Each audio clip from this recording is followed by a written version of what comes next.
Happy Friday, everybody, and welcome into Locked On College Football Kickoff Live. That is Alex Dono from Locked On Canes. I'm Drake Toll from Locked On Big 12. Thank you for making Locked On College Football Kickoff Live your lunchtime listen every Friday.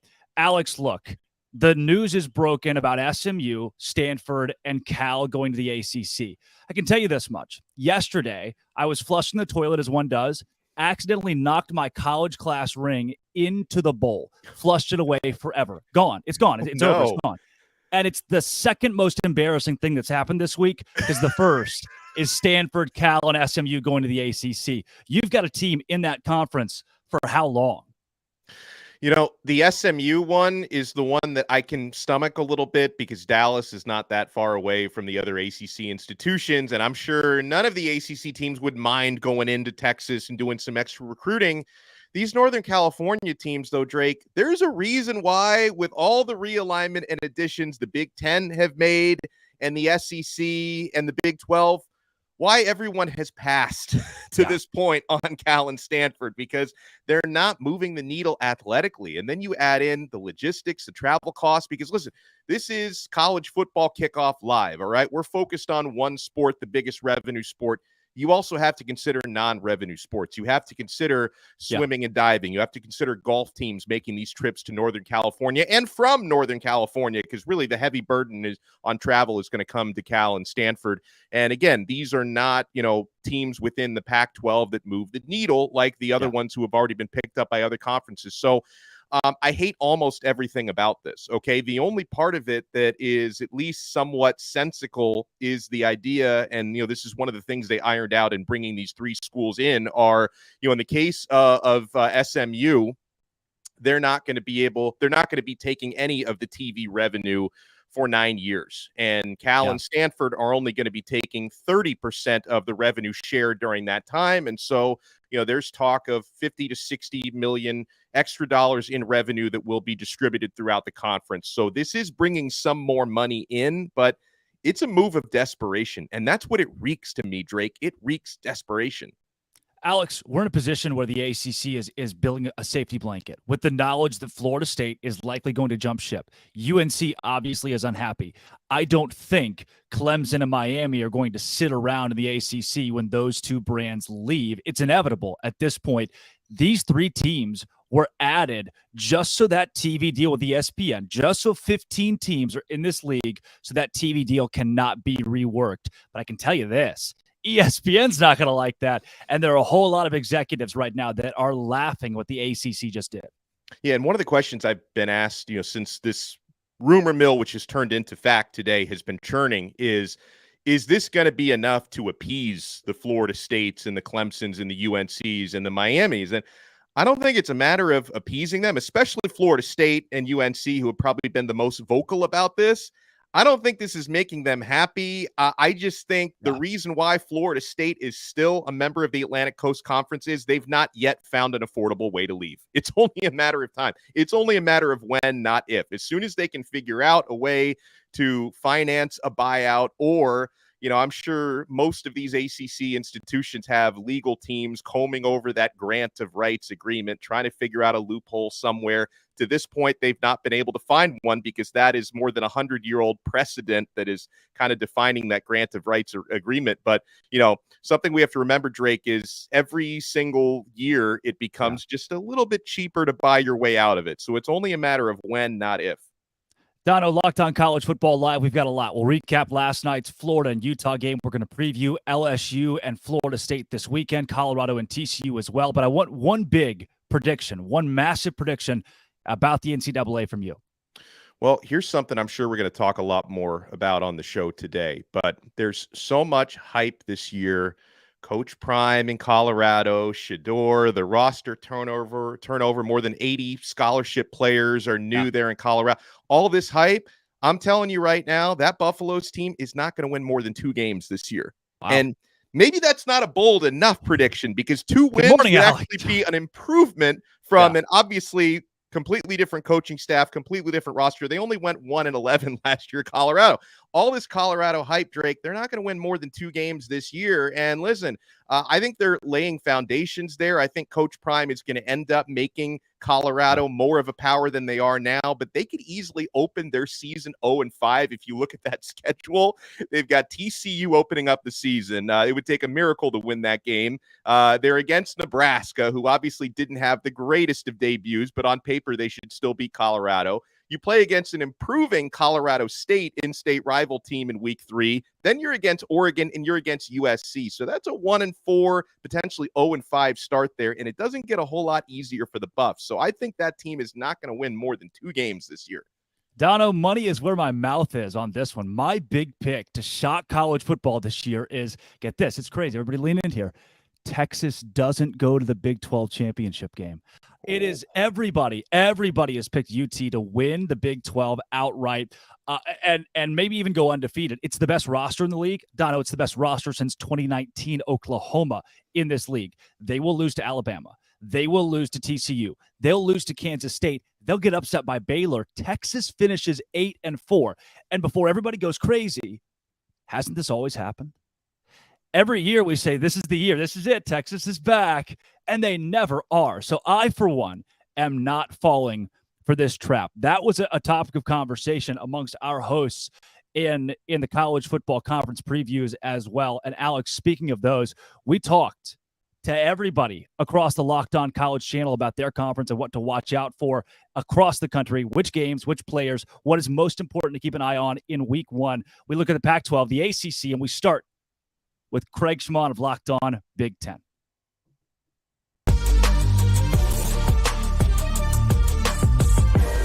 There are so many great college football stories just in the Big Ten. I'm about to explode. I can't wait for this season to get up and rolling. First of all, let's start with the Ohio State Buckeyes. There is so much pressure on this football team and Ryan Day. You know that Ryan Day can go through his 5th year, get to the Michigan game undefeated. He will have won 90% of his games at that point in the 5 years. And if he loses to Michigan the 3rd straight year, I don't have to tell you what's going to happen. Meanwhile, the quarterback battle going on there, Kyle McCord and Devin Brown, I think both guys are going to take snaps in Bloomington against the Indiana Hoosiers. And speaking of the Hoosiers, Tom Allen, 23 portal kids on the roster, a complete redo over there. The Jim Harbaugh suspension begins against East Carolina this weekend. Offensive coordinator Sherrone Moore also out. He has to sit out a game. This is going to be it. So defensive coordinator Jesse Minter will be the head coach for this game. And don't forget, Jim Harbaugh's 84-year-old father, Jack Harbaugh, is going to be an assistant head coach for this game. It's unbelievable. You can't make this stuff up. Also, former Michigan quarterback Cade McNamara, he's now at Iowa. Look, at Michigan, he won a Big Ten title and he got to a playoff game. Now, he's going to go to Iowa. He doesn't have to be awesome. Look, last year, Iowa, their defense was great. Their offense stunk. So all Cade McNamara has to do is just be mediocre. Just be okay. Bring the defense and the offense closer together for complementary football, and Iowa could be representing the West in the Big Ten championship game this year. A couple of new coaches. Of course, Matt Rule, the new head coach of the Nebraska Cornhuskers. They're very excited about him there.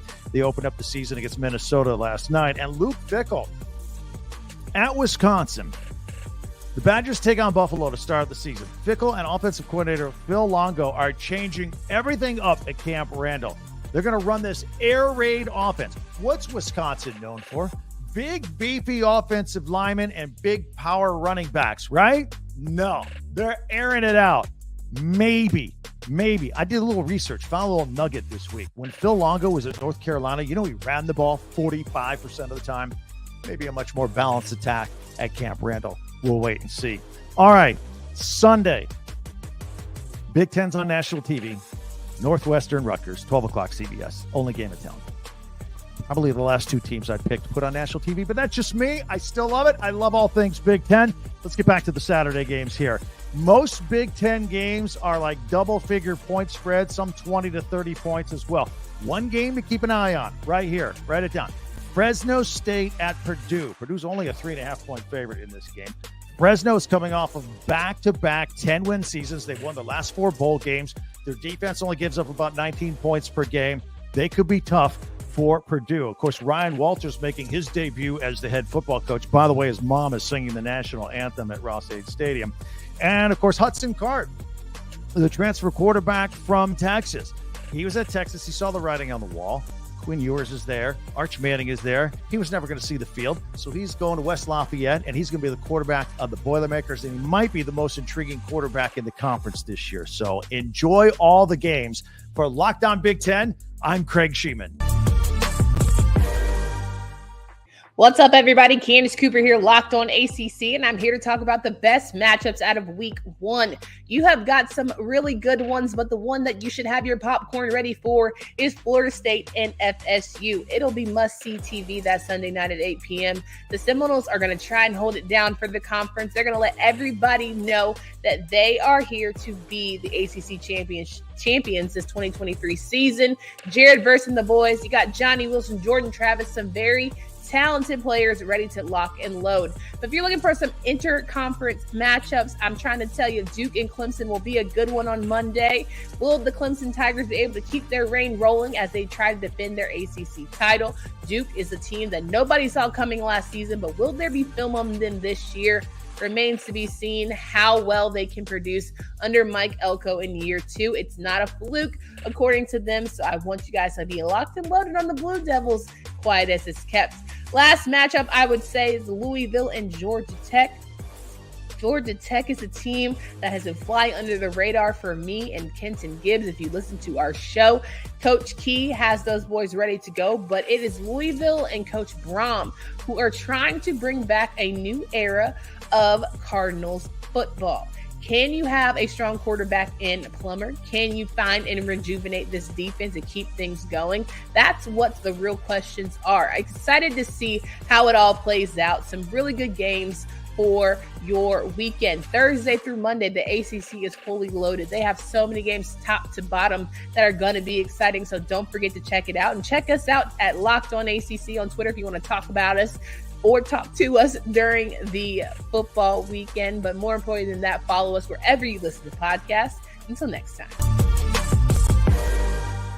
Spencer McLaughlin here for Locked On Pac-12. Only one game this weekend in the conference has a point spread in single digits, but there's still a lot to watch for this weekend because you're going to be looking at teams that are trying to win the Pac-12, trying to make a statement this weekend one way or another. Let's start with Colorado. They've got the big noon kickoff game against the reigning runners-up in college football in TCU down in Fort Worth. They're going to be greater than 20-point underdogs in that game. And everybody wants to know only about 75 different things about Coach Prime's team, most notably all the new players that they brought in. What does it look like? How competitive are they? Do they cover a 20-point spread? Do they keep it close? Do they hang around?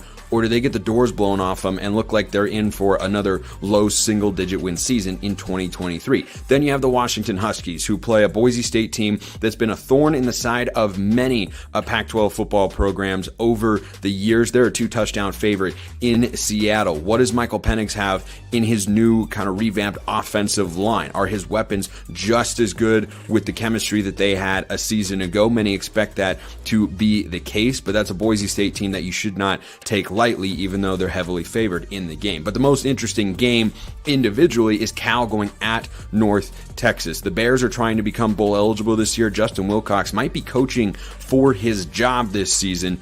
He might need to get the Bears to a bowl game to retain his position as head coach of the California football program. They are a 7-point favorite at North Texas. Now an American Conference team on the road. Sam Jackson's going to be their starting quarterback. Look to see what we get from him and what to expect from him as the season goes on. And lastly, don't overlook UCLA. They're expected to play up to 3 quarterbacks this weekend in a quarterback-rich conference. It's interesting to see who's going to emerge and if one player does emerge at the quarterback position for Chip Kelly in 2023.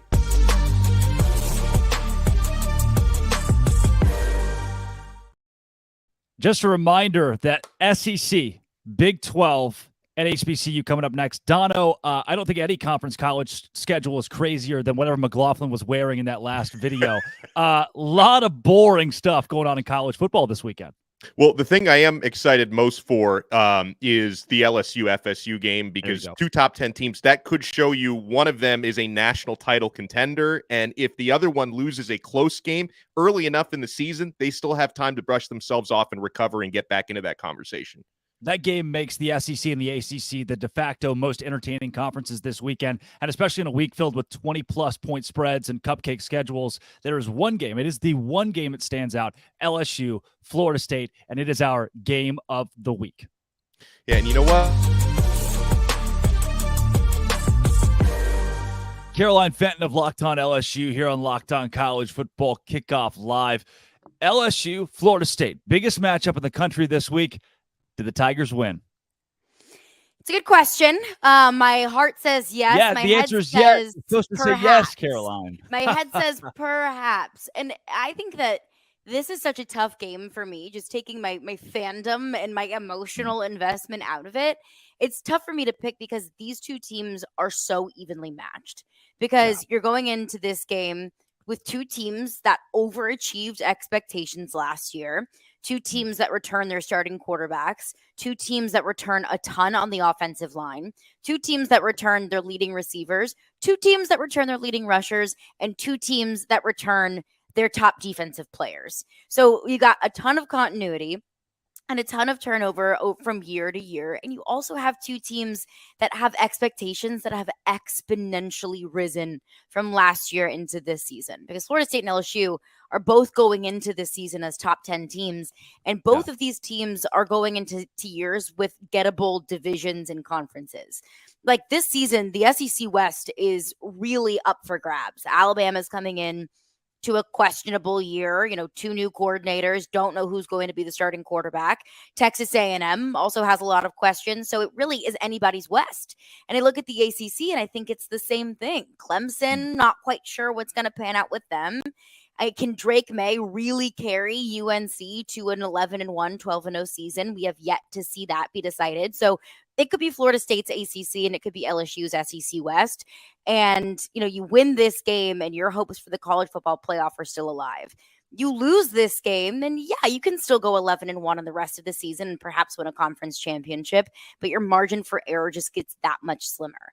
So, the stakes are high for both teams and the expectations are high for both teams. So it's tough for me to pick, but I lean LSU in this one, just simply given what this team accomplished last year, I think is more impressive than what Florida State was able to do. Florida State had a solid record at the end of last season, but Florida State also didn't beat a single ranked opponent on their schedule.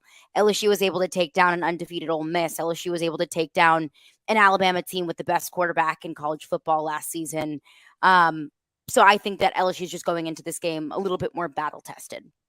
Yeah, from Jaden Daniels to Jordan Travis and Harold Perkins, who I think everybody's excited to watch hit the football field again. And then you talk about Jared Verse, right? You've got NFL talent across the field in this game on both sides. You mentioned how much is coming back for each of these teams.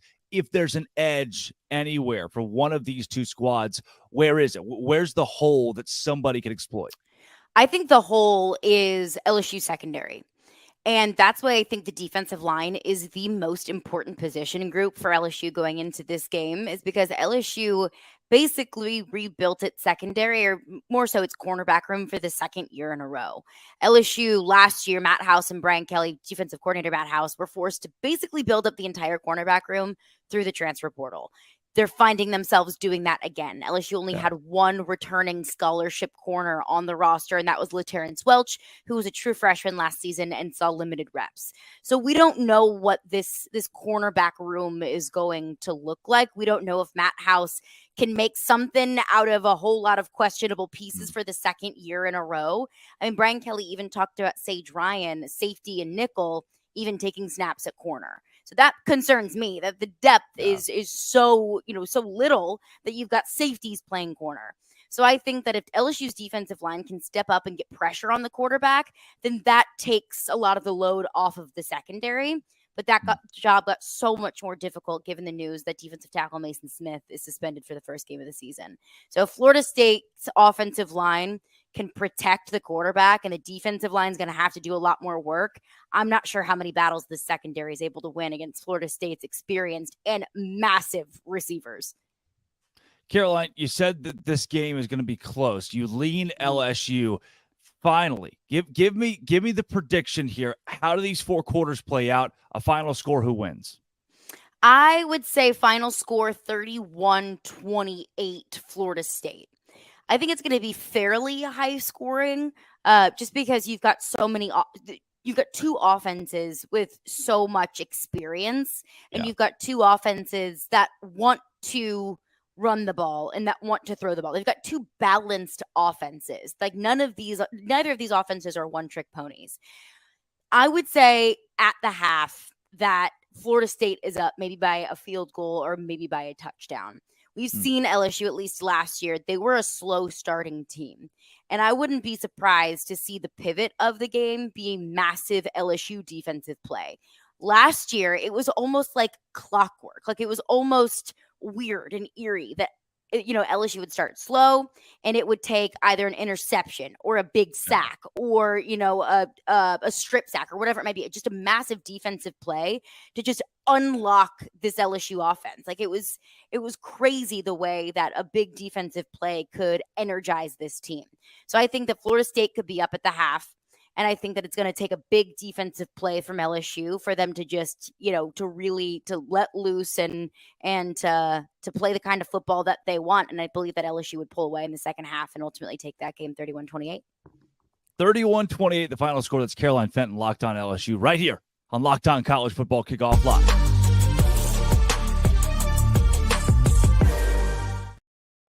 We got so much more coming up here. College Football Kickoff Live. The Florida Gators. Man, they sucked last night, Dono. I'm sure you were so torn up about that. Prime time in Colorado this weekend and some realistic expectations for Coach Prime and the Buffs. That is next. Dono? Well, folks, buying those last-minute tickets to see your team play on Saturdays doesn't have to be a stressful experience. I know in the past it might have been. Are you getting the best deal? Guys, you always get the best deal at Game Time. Game Time is the fast and easy way to buy tickets for all the sports, music, comedy, and theater near you. Killer deals on those last-minute tickets. I was looking at tickets for my Miami Hurricanes against Miami of Ohio for as low as $4 for tonight. Folks, forget planning months in advance. Game Time has deals on tickets right up to the day of the event. The flash sales are amazing. You want to download the Game Time app, create an account, and use code Locked On College for $20 off your first purchase. Terms apply. Again, create an account and redeem code Locked On College for $20 off. You're going to find the best deals on this app. And guys, if you find tickets in the same section and row for less, Game Time will credit you 110% of the difference. Use code Locked On College for $20 off. Download Game Time today. Last minute tickets, lowest price, guaranteed. About last night, guys, as Kenton Gibbs of Locked On ACC joins us again. Drake Toll, Alex Dono, Kenton Gibbs. About last night, Utah and Florida. It was bad from the jump. It looked like Florida might be able to sneak in there late, and they just didn't. I think 2 things can be true. 1, Florida's a really bad football team. 2, Utah is a really good football team. You saw that on display. Here's what our host of those 2 shows had to say about last night's game.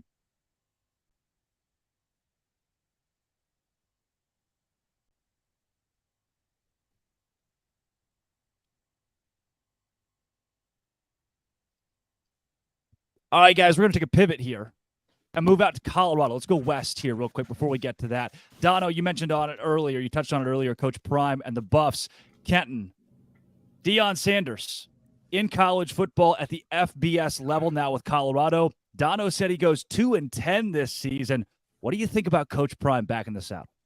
I mean, I don't see too much of a difference in what Dono is saying and what I believe is going to happen for this team. And I say that because you're turning over a ton of your roster from last year. And yes, most of the guys that you're turning over were a part of a 1 or 2 win team that wasn't very good, sure. Yeah. But also there's going to be some acclimation. There's going to be some adjustment time. However, I will say this. They do have a higher ceiling than most people believe. Most people believe their ceiling is about 4 games. I'll tell you this much.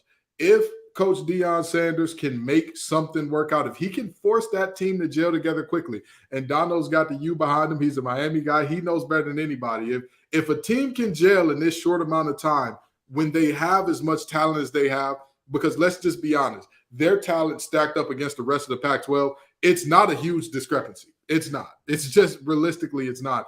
It's the question of, can they come together and be special in a short matter of time? And also, how good is Shedeur against FBS opponents? That's the biggest question. If he's good, this team gels, they can get to a bowl game.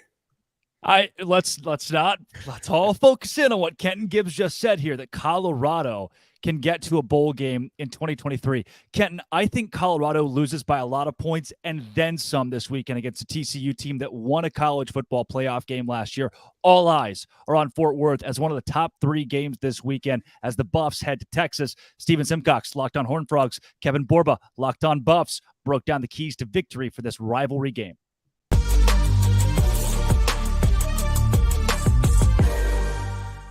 All right, Kevin, give me one or two. You talked about matchups. Give me just one or two keys for Colorado. If they win this game, how does it get done? Yeah, I think the main key is protecting Shedeur Sanders. If this offense is going to go at all, they need him to have some time. It doesn't matter how athletic of a quarterback you are. It's hard to make plays when you're always running for your life. And then the other one, I think they need to pressure Chandler Morris. I think if they want to win this game, they need to make Chandler Morris uncomfortable and kind of make him go back to his, I guess, last year's debut when he was kind of struggling and overthrowing the ball and kind of just not looking like he was as advertised. What about you? What's the key for TCU? Yeah, I mean, I'll say Sonny's talked a lot about how they're trying to just focus on themselves because of the challenge of preparing for this team. So, I mean, I think football 101, not turning the ball over, not committing stupid penalties, don't give up like a special teams touchdown, any sort of easy scores, easy plays for Colorado have to be, just a big no for the game. And then I think offensively, they're going to need to score. I feel like they can win this game comfortably, but with the unknown of Colorado's offense and team in general, I believe that's the side of the ball where they can exploit things more because, regardless of what they kind of do on defense, if TCU can get the ball in their playmakers' hands, hopefully they can make some plays. Okay, Kevin, moment of truth here. I'm sure nobody will remember this or hold us to it, but let's get our predictions for Saturday. What do you think happens? So I think Colorado covers. I think the 20-point spread, there's just too many variables that have changed for both teams. And it's game 1, so nobody's going to be perfect. I'm also factoring that in. So I think Colorado covers. This has been a game that I've consistently said that I see TCU winning by a touchdown or 2. I think Colorado wins the Nebraska game, but that's not what this episode's about. I think TCU, like you alluded to it earlier, they just made it to the championship. They returned more. And obviously I think there's just kind of a different energy around them. I think Colorado, they're going to be answering a lot of questions as they go, is what it feels like. And I think this team will hit their stride eventually. I just feel like they have to work through some kinks. And I think that's kind of going to be the result of this game. Yeah, I'm going to pick TCU as well. I mean, just straight up. The covering aspect is fascinating. I felt a lot more confident about them covering before I really dug into the Colorado roster this week. I think, I still have questions about Colorado being cohesive. But from a skill position standpoint, I feel like they're solid. And you talked about game 1. It's just really hard to play a perfect game in game 1. There's bound to be some mistakes. But I'll stick with my prediction. I think they end up covering, but I could see this being a close game in the first half.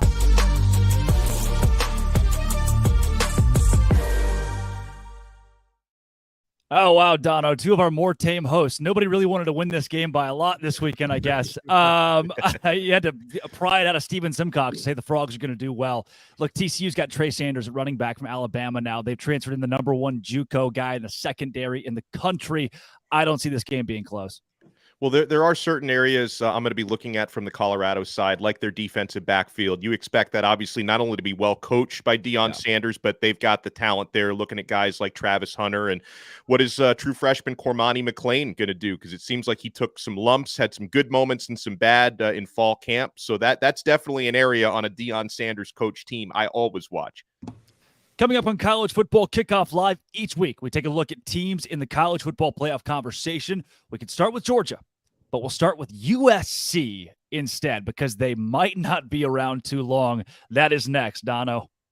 Well, folks, these days, every new potential hire can feel like a high-stakes wager for your small business. You want to be 100% certain that you have access to the best qualified candidates available. That's why you have to check out LinkedIn Jobs.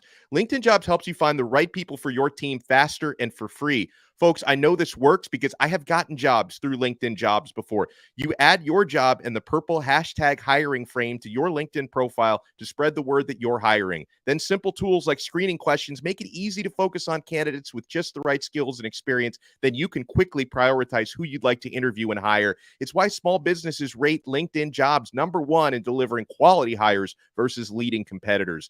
LinkedIn Jobs helps you find the qualified candidates you want to talk to faster. Post your job for free at linkedin.com/lockedoncollege. That's linkedin.com/lockedoncollege to post your job for free. Terms and conditions apply.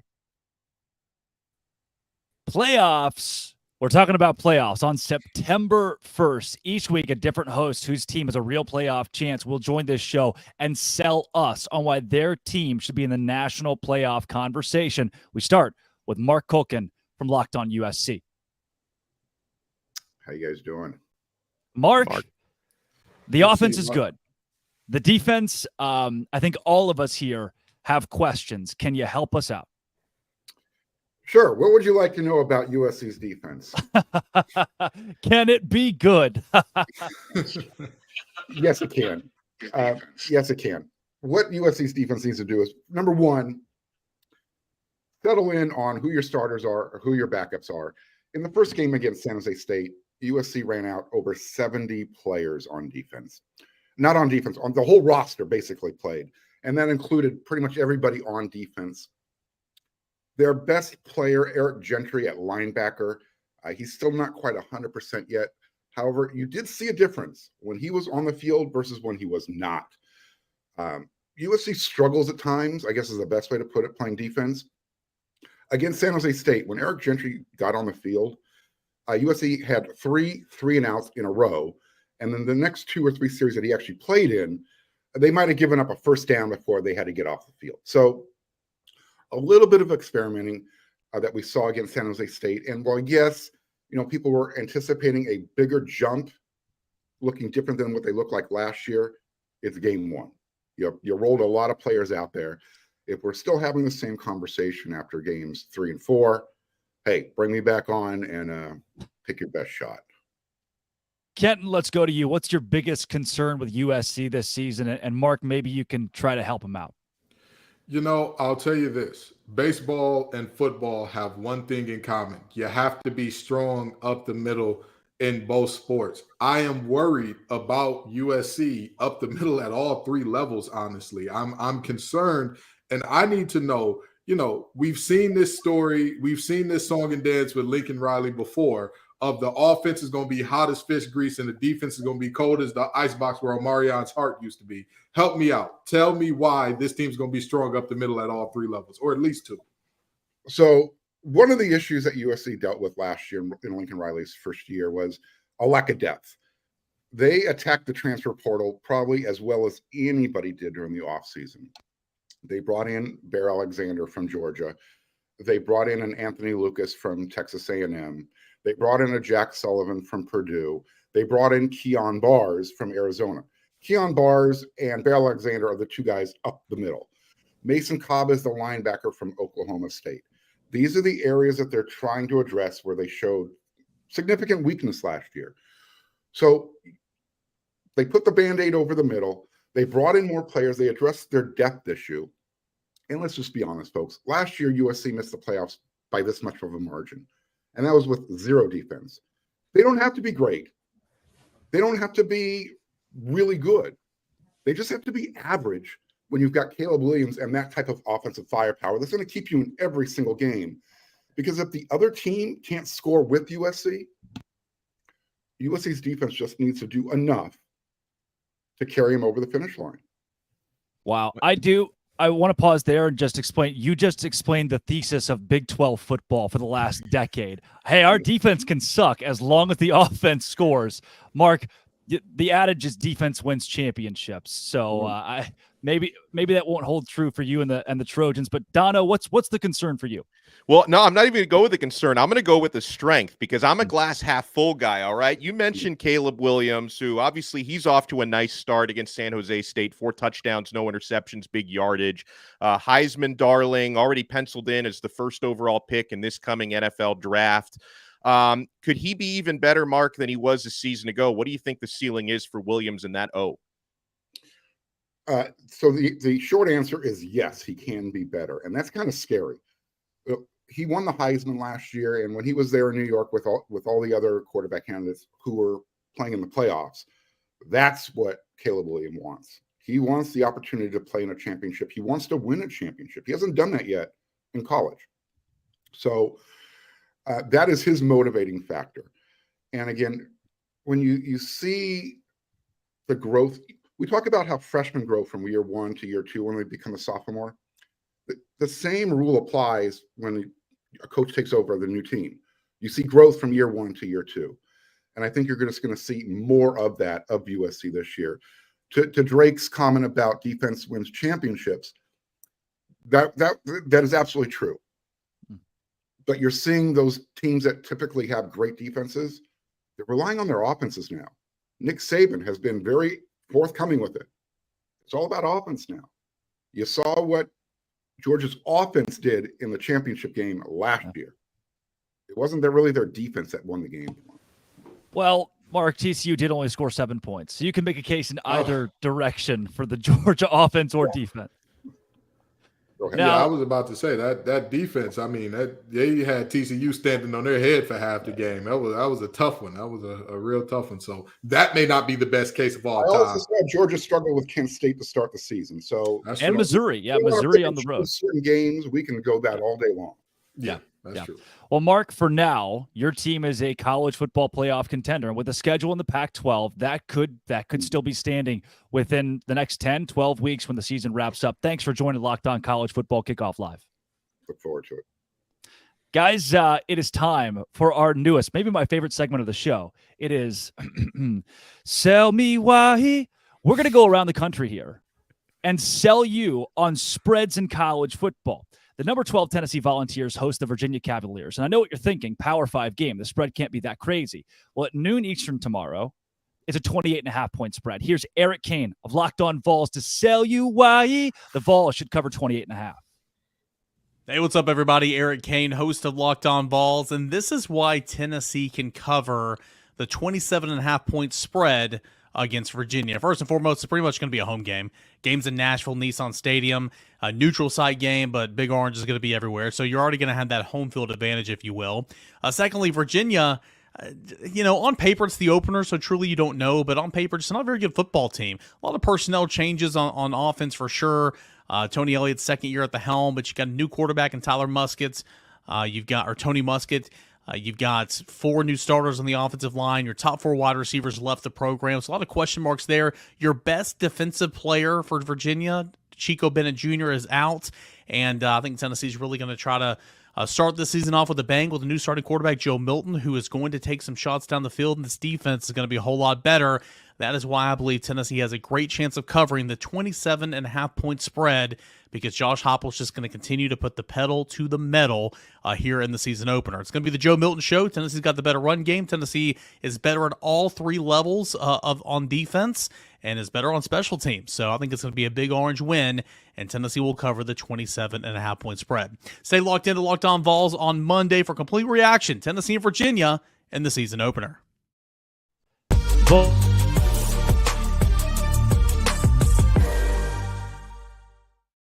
Book a 4-touchdown win for the Vols this weekend, guys. The Duke's Mayo Classic is tomorrow night. Number 21, North Carolina. The Tar Heels against Shane Beamer's South Carolina Gamecocks. The Tar Heels favored by 3 points, 2.5 at some books. Kenton, ACC guy. Does North Carolina topple the SEC in the Duke's Mayo Classic?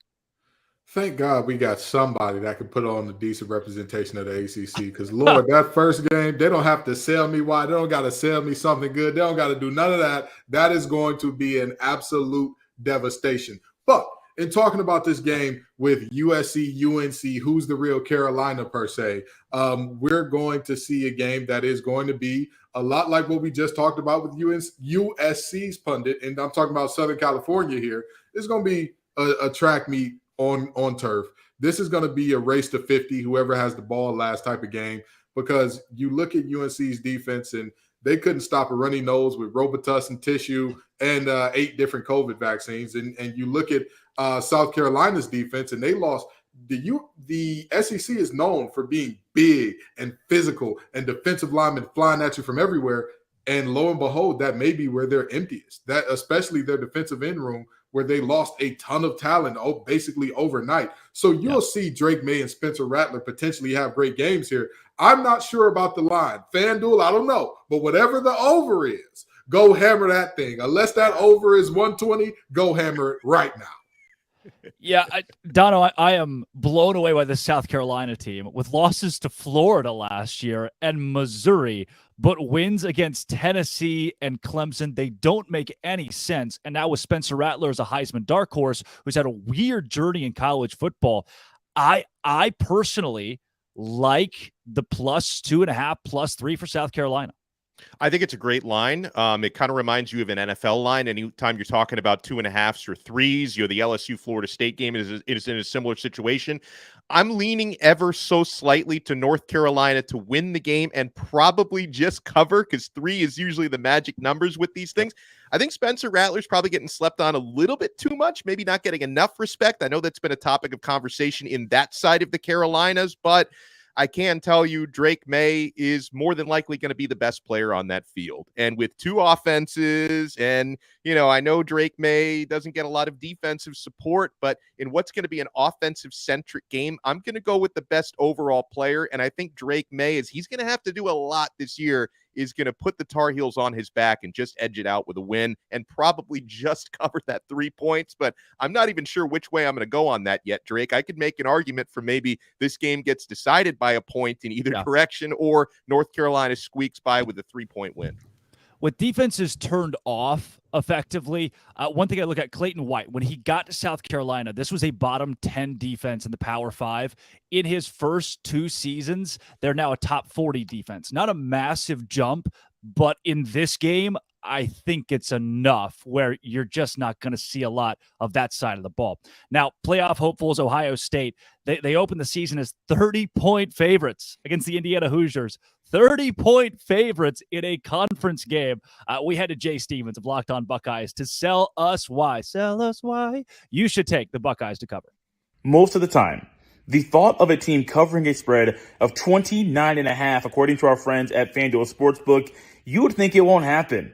However, this is Ohio State versus Indiana. The Hoosiers are not the superior team. The Hoosiers do not have the superior talent. The Hoosiers do not have the better coaching. The Buckeyes are coming in motivated and seeking a season where they do not have the same outcome that they had a year ago. The quest to make sure that does not happen starts on Saturday. The Buckeyes week 1 starter at quarterback, Kyle McCord, and I do think he's going to do a phenomenal job of connecting with Marvin Harrison Jr. and Emeka Egbuka while he is out there on the field. Mayan Williams, Travion Henderson, I don't think the Hoosiers can slow down the Buckeyes' rushing attack, as those two guys are looking to make multiple trips to pay dirt. The defense, I think that'll be an elite unit as well. Buckeyes covering the spread of 29.5 against Indiana on Saturday. It can happen. All right. If that's what you want to cash in at FanDuel, be my guest, but I'm not touching that with a 10-foot pole. What I will do is head up to Fort Worth, where Deion Sanders is taking on TCU, number 17 Horned Frogs, and a 20.5-point spread at FanDuel. Kenton, I am all over Sonny Dykes and Chandler Morris this weekend. And here's the very interesting thing that I find about this TCU squad. Everybody's like, "Oh, you lost to Riley, brother. That offense is going to suffer." And I'm asking people, does anybody know who Sonny Dykes is? Like, what is happening here? Did we forget Sonny Dykes' problem has never been putting up points? That has never been a thought of, hey, will this team score a lot? So with that being said, this team is going to score. They're going to do what they do. I mean, Travis Hunter for Colorado is great. He's amazing. he can only cover one guy at a time. He's only going to be covering one zone at a time. There will be some Colorado defenders looking at the back of Horned Frog's heads as if they're good barbers. That's just how this game is going to work out. I believe that TCU is going to cover this spread. They say good teams good teams win and great teams cover. But in this reality, it's a good team that's probably playing against a team that's going to be a little outclassed here. Absolutely. And look, it's a TCU team that FanDuel right now, the disrespect. 7.5 win total for this TCU team. They certainly beat that out this year with Chandler Morris, who won the job over Max Duggan. Let people forget this guy was the starting quarterback at TCU until he got hurt in this Colorado game last year. That was a blowout. Dono, the only difference to me in this game from what it was last season is that Colorado has 73 new players. It was already bad last year. I just don't see it being close. When I saw this line at FanDuel, I started salivating, and I'm pretty conservative with this stuff. When we're talking about 27.5 point spreads, 28 point, I know this isn't that, but when you talk about these giant spreads week one between two Power 5 teams, I'm usually either staying away from it or I'm taking the underdog to cover that big spread. Not in this case, okay? Because again, I know the Colorado fans already hate me for starting the show saying they're not going to win more than 2 games this year. I think that during the season, they're going to start to figure some things out and maybe cover some big spreads like this, but it's not going to happen against TCU week one, right? Gelling, finding that cohesion, first game with 80-plus new scholarship players against a team that just played for a national title last year and won a college football playoff game. I think TCU is going to run them out of the building, and I can feel pretty comfortable taking TCU minus 20.5 this time. Now, on Monday night, the number 9 ranked Clemson Tigers head to Durham to open the year against the Duke Blue Devils, and somehow our mighty Clemson, who sells deals in God's name, image, and likeness, only 12.5 point favorites at FanDuel against the Duke Blue Devils. The Tigers, less than 2 touchdown favorites. Here's Damian Parson to tell you why Clemson should cover the spread. The Clemson Tigers are a 12.5 point favorite Monday night when they walk into Wallace Wade Stadium versus the Duke Blue Devils. And I think that they can cover this spread. The reason why, defensively, when you have a defense with as many NFL draft prospects as the Clemson Tigers on the defensive line, the second level with the linebackers, and then look into the secondary, you have players at all 3 levels to make the plays necessary to hold a potential high-octane offense, a diversified and versatile offense that the Duke Blue Devils have with dual-threat quarterback Riley Leonard and Jalen Calhoun, Jordan Moore at wide, those 2 wide receivers. I think when you factor in a new starting right tackle who's never played tackle in college football, starting for the Duke Blue Devils, I think that gives Xavier Thomas an opportunity to get into the backfield and create chaos. Rook Orororo, Tyler Davis, Justin Maskell, Barrett Carter, Jeremiah Trotter Jr., those guys will make the impact, and that's why I think that they will cover the spread. If Clemson doesn't cover 12.5, I'll saw off my left pinky toe with a rusted knife. What are we talking about here? It's the Duke Blue Devils. Absolutely. FanDuel 12.5. I'm all over that one. Now, Kenton, since we got you here, Dono gave his season prediction earlier, his big one, that Colorado goes 2-10. You look across the landscape of the college game. What do you like? What's your one big prediction for this year? First of all, get that rusted knife ready. It's possible. This is not your dad's Duke football, but we'll talk about that later. My big prediction for this season is that Notre Dame gets closer to a national championship than Georgia this year. Wow. Notre Dame gets closer to a national championship than Georgia. I know that people are going to look at me crazy, but there are 3 reasons that I say this. Number 1, no team has three-peated since Minnesota, and Betty White was in grade school at that time. Yeah. Let's start there. Number 2, I know that everybody's lambasting how easy Georgia's schedule looks and all that. Look at Notre Dame's schedule. Look at it in depth. The only teams that you would say are in the same stratosphere as them is Ohio State, who has problems at tackle and quarterback, 2 positions you absolutely don't want to have questions about. Not problems, they have questions there. And then you look at USC, defense is optional. and you got Sam Hartman over there, listen, that team is primed and ready. Now, will they get destroyed by 50 in the playoff? Very possibly. But this is a team that is primed for an 11-1 or undefeated season. It's Notre Dame for Kenton Gibbs this season. And coming up next, let's talk Arizona State Sun Devils. They have done one of the stupidest things that you could possibly do in college football. That is up next. But first, Dono. Folks, let's get ready for some NFL action with incredible offers from FanDuel, America's #1 sportsbook. I've been having so much fun even during the offseason on FanDuel, and now it's go time because right now, new customers can bet $5 and get $200 in bonus bets guaranteed. Plus, all customers who bet $5 will get $100 off NFL Sunday Ticket from YouTube and YouTube TV. Now, that's a great deal, guys. Now is the best time to join FanDuel. The app is easy to use, and you can bet on everything from the spreads to player props and more. The parlays are fantastic. So you need to visit FanDuel.com/lockedon and kick off the NFL season with an offer you won't want to miss. FanDuel, official partner of the NFL. I think the word joke encapsulates everything that has come out of Arizona State the last couple of weeks, and this one is maybe my favorite. After Herm Edwards committed recruiting violations by bringing recruits on campus during a dead period because of COVID-19, the Sun Devils have self-imposed a bowl ban. So instead of firing Edwards for cause in the investigation, they gave him a $4.4 million buyout and then gave themselves a self-imposed bowl ban. Now the punishment lands on new head coach Kenny Dillingham. Locked On Sun Devils host Richie Bradshaw is not happy with Ray Anderson. I don't know if anybody with half a brain is. As the vice president of athletics for Arizona State, Ray Anderson certainly deserves all of this that he gets from our host, Richie Bradshaw. So, and it's crazy when you think about this, Drake.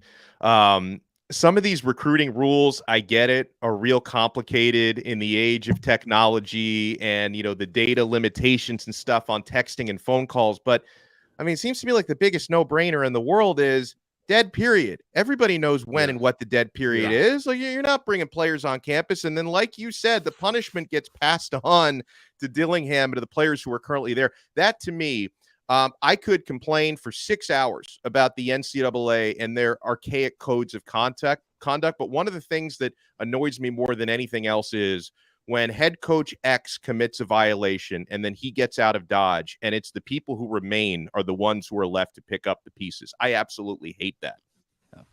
Yeah. 100%. And I before we move past this, I just want to say this.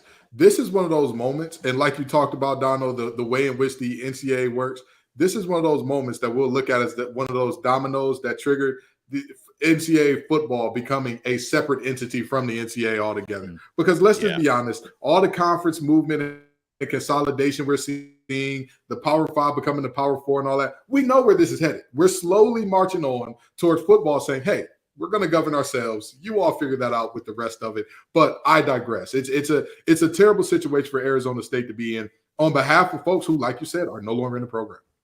I'm going to self-impose myself. I can't win the lottery this week.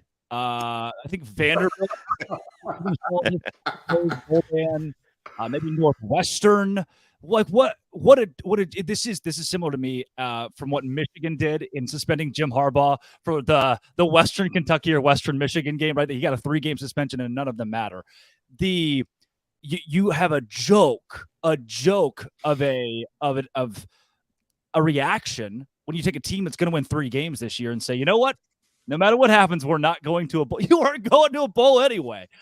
This whole thing is laughable to me. And this is the same Ray Anderson that as soon as Arizona State got the invite to the Big 12, came out publicly and said, sure, we'll go to the Big 12. I'm not going to Morgantown.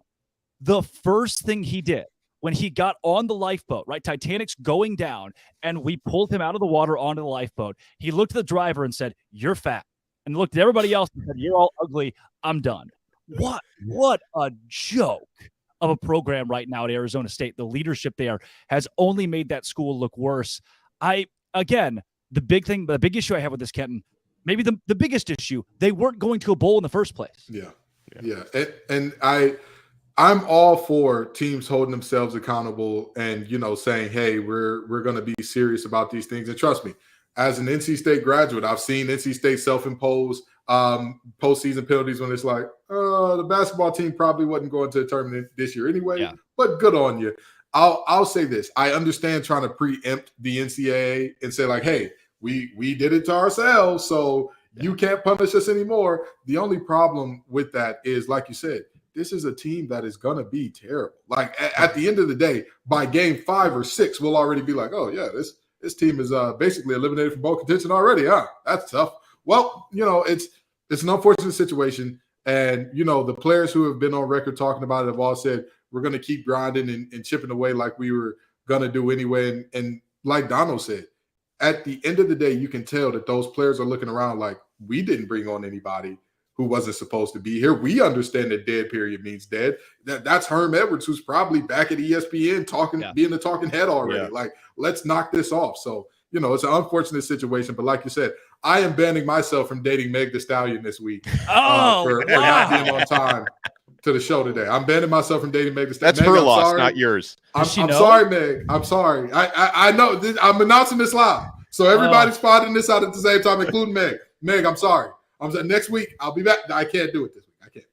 Oh, dude. Hey, look, if you're out there and you're wondering, who are these 3 guys, the 3 talking heads on your screen right now, welcome to Locked On College Football Kickoff. It's a live show every Friday from 11 a.m. to 1 p.m. Eastern. That's Kenton Gibbs of Locked On ACC, Alex Dono of Locked On Canes, Drake Toll here from Locked On Big 12. Dono, college football is back. There are storylines to look out for this weekend, the big one being expansion. Let's hit on that a little bit here because the ACC has now added 3 new teams out west. Yeah, the ones very, very far out west are the ones that are going to give me headaches and nightmares. I mean, this is a desperate move by a desperate conference. And in the case of Cal and Stanford, they had a lot more to gain from this than the ACC did, because you're talking about your travel costs and logistics, because this is about more than just football, right? It's not just football teams and basketball teams who have to travel back and forth, golf teams, tennis teams, everybody has to make these trips from Northern California to the East Coast, all the way down to South Florida in my case. And, there's a reason why when the Big 10 and the Big 12 were poaching the Pac-12, why these are teams they left behind. They didn't want Cal and Stanford for a reason. Obviously, they move the needle academically, but they do not move the needle right now athletically. Now, in the case of adding SMU, I'm kind of intrigued by that. I'm curious to hear Kenton's take on this one as well, because, Texas and Dallas is not that far away, given the geographic landscape of the Power 5 conferences these days. It's not that crazy to add a team from Texas. I'm sure, every team in the ACC wouldn't mind having more of a recruiting presence in that part of the country. Yeah, so let me say this. If you have watched me on Locked On Wolfpack or Locked On ACC talk about expansion, I have constantly said one thing. I'm completely neutral on expansion until there was an announcement by somebody from the San Francisco Chronicle saying that this expansion could potentially be for only the revenue generating sports. Then I was all on board for it. And let me tell you why. Because those are the sports that use the private jet. Those are the sports that you don't really have to worry about them having to play multiple games or having a meet that lasts multiple days and then having to go back to school afterwards. That's not the case of what's happened, which sends me back to neutrality in terms of, yes, there is additional money to be had, but the logistics are a nightmare. And student athletes who didn't sign up for this, student athletes who know, for example, let's say swimming, unless you're one of the greatest top 5 swimmers of all time, not in the nation right now. If you're not a top 5 swimmer of all time, you're not going to make enough money for that to be your career, to where this is what I do. I'm done. I do nothing besides swim. If you're not a Michael Phelps or a Lochte or something like that, Cullen Jones, if you're not that, you're going to have to work at some point in time in the real world, as we call it. And so being a detriment to their academics is absolutely ridiculous to me, because they take advantage of the networking events, of the ability to kind of expand their network via athletics in ways that they absolutely need to, because again, Caleb Williams in his first contract is going to be very different from somebody who's trying out at Olympic trials for the 100 backstroke. It's a different ball game. So with that being said, I look at this and say, hey, SMU ain't taking money for 9 years. great, sure. We love it. If they're great, they'll bring the Dallas market out in whole if they, have a year or two where they turn out to be special. But the reality is we have just done a grand disservice to student athlete health and welfare and academically as well, potentially, with this move. And so the money is great and sure, and I'm sure all of the teams who wanted more money will be happy now, or maybe they won't. Maybe they'll still complain and moan. I think they'll still complain. Yeah. So and now basically you've added these teams, added in a little bit of money. Teams are still going to complain and want to get out. It's a tough situation. It's really unfortunate. Kenton, when I ordered this Big 12 flag behind me, they accidentally sent 2. So I'm going to mail you one, and you can join me as the co-host of Locked On Big 12 when Locked On ACC goes away. Look, Florida State pushes the needle. Florida State pushes the needle. Miami, Clemson, when those teams leave, when this contract is reworked, I don't see a world where the ACC exists in 2030 because the big brands already want out. Yeah. Is there still a Locked On ACC 5 years from now? So here's the thing, right? We'll be covering a conference championship game of ODU versus NC State, and we'll love it. We'll love it, okay? The Monarchs versus the Wolfpack. Let's do it, baby. Yeah, we'll be there for it. No, but in all seriousness, I mean, you're right. I've said this for a long time, and I've said it earlier in this show. We are headed towards a consolidation of powers. Yeah. What we are headed towards is basically a AFC, NFC style thing in college football. And guess what happens when that consolidation happens? Hey, I think that you owe our teams about $80 million a year. No, we're not going to pay that. Well, great. I talked to those guys, and they said they want $85 million over there. So good luck trying to get any football on your TV outside of UAB and Troy. Good for you. Go for it, buddy. And I think that's where we're ultimately headed towards. So will the ACC exist as it stands now in 5 to 10 years? Probably not. But I think college football as a whole will look extremely different from a conference standpoint in a decade or so. Yeah. Kenton, as we dive back into games this weekend, look, I don't think we have any college football hopefuls in this rivalry. Maybe there's a big surprise. These two teams feel like the chaos teams that upset somebody along the way. But I tell you, one player holds a ton of expectations. Andrew Lyons from Locked On Gamecocks explains to Isaac Shade of Locked On Tar Heels why Game 1 holds a ton of weight for South Carolina QB Spencer Rattler.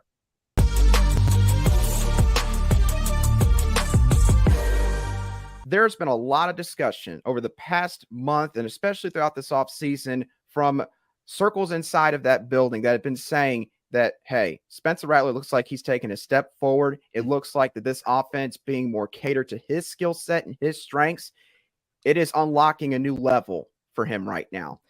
And I don't want to be disrespectful when I make this comment, but if you're going to have a defense, okay, say it. Where Just Spencer Rattler, if you're going to have a defense or be faced with a defense that's going to give you an opportunity to showcase all of the steps that you've taken this offseason, it is North Carolina's defense. North Carolina's defense has just kind of fallen off a cliff the last couple years. Gene Chizik comes in his first year in 2022, and things somehow seem to get a little bit worse in certain areas. So still got question marks regarding that. So if you're Spencer Rattler, you're facing a North Carolina defensive backfield that has a ton of new starters, a lot of new faces, guys from the transfer portal. Some of them might be pretty good. And the Tar Heels do have an advantage in the sense that they don't have any film on these guys playing together, but they also have a disadvantage in the sense that these guys have never played together in a game. So it's kind of a double-edged sword there with North Carolina's secondary. So for Spencer Rattler, Antoine Juice Wells is going to play in this game. Shane Beamer said on Tuesday that he is 100% good to go. You're going to have Xavier Legette, another guy that is a fifth-year senior, I believe, has taken another step forward, ready to make an impact. Amarian Brown. You got Trey Knox and Joshua Simon at tight end. You've got a lot of pieces there at your disposal. So Spencer Rattler on Saturday night, you need to go out there and you need to play up to the best of your abilities. You need to showcase that, again, you've made progression this offseason. If South Carolina even wins this game, but Spencer Rattler does not have a bunch of chunk plays, there's not a bunch of explosive plays through the air. In all honesty, Isaac, I feel like the Gamecock fans will walk away a little bit disappointed because they've heard so much about just how well he has been doing in practice, how good this offense has looked at times. So if you can't get it done against a North Carolina secondary that for the past couple of years has been pretty lackluster, then admittedly, it'd be fair to raise concerns about what you're going to do against other teams. Teams like obviously a Georgia, a team like Kentucky with a great defense, a team in Clemson that wants revenge and has good athletes on the back end. You're going to face much better secondaries this year. So go out there and send the message in week 1 that you are not the Spencer Rattler again that people saw for the majority of this past fall. You're a new Spencer Rattler. You're the Spencer Rattler that we all thought you could be when you went to Oklahoma at the start of your college career. You know, what's so interesting about that, Andrew, I love this take from you because for North Carolina, the strength of the defense is the linebacking core. You've got Cedric Gray, who's a preseason second-team AP All-American. You've got Power Eccles, who's right there with them. And so it's like the middle of the defense for Carolina, I feel comfortable with. And in terms of the secondary, we talked about the offensive line. The defensive line for North Carolina has not, you know, it's like, hey, opposing quarterback, how do you want to treat this tonight? You want to just have space to run around? Cool, we'll give you that, right? And so, like, it's about North Carolina's defensive line having to find a way to go make life uncomfortable for Spencer Rattler. They haven't proven, as you're kind of alluding to, that they can do that. Their ability to do that, I think, also plays into what you're talking about there with Spencer Rattler versus the secondary. If the secondary is going to have the time, you know, if they're going to have to be guarding for 3, 4, 5, 6, 7 seconds at a time, giving Rattler all the time he needs because the line can't get to him, congrats, you know? And so I'm really curious to see what the line can do with guys like Kamen Rucker and Des Evans trying to get to the ball.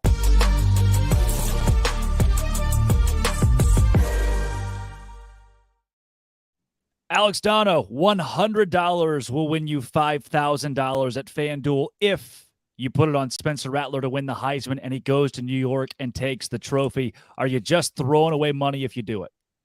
No, I think that's probably the same sort of calculated risk as buying a scratch-off ticket or buying a Powerball ticket, where it's like, I'm not investing a whole lot.